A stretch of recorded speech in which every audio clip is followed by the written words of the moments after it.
ઇફકો દ્વારા રાસાયણિક ખાતરના ભાવમાં વધારો કરવામાં આવ્યો। ભાવ વધારાના પગલે ખેડૂતોમાં રોષ ફેલાયો। 50 કિલોની એક બેગ પર 250 રૂપિયા વધ્યા। ખાતરના ભાવ વધારા મુદ્દે કોંગ્રેસે પ્રતિક્રિયા સામે આપી। સરકાર વચન કંઈક આપે અને કંઈક કરે બીજું। પાલ આંબલિયાએ કહ્યું, ભાવ વધારો નહીં કરવાનું વચન આપી પાછળથી ભાવ વધારવામાં આવ્યા। ખેડૂતોની આવક ડબલ કરવાના બદલે ભાવ વધારાથી ડબલ માર પડી રહ્યો છે। ભાવ વધારા મુદ્દે કોંગ્રેસ આગામી દિવસોમાં વિરોધ નોંધાવશે। ખેડૂતની ખેત પેદાશ માટે જે પડતર ખર્ચ, દવા, ખાતર, બિયારણ, મજૂરી, ખેત ઓજાર તમામ વસ્તુ 3-4 ગણો ભાવ વધારો થયો છે। 2020માં રાસાયણિક ખાતરની અંદર સરકારે વધારો કર્યો। મે 2021માં લગભગ 50 થી 60% ખાતરની અંદર ભાવ વધારો કર્યો।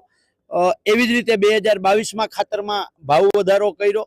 અને આજે ઇફકોનો જે એક પત્ર મને મળ્યો છે, આ પત્રમાં એનપીકે જે 12-32-16 અને 26-26 જે ખાતર છે, આ બંને ખાતરની અંદર એક બેગે 250 રૂપિયાનો વધારો કરી અને આ સરકારે ખેડૂતના ખિસ્સામાં ખાતર પાડવાનું કામ કર્યું છે।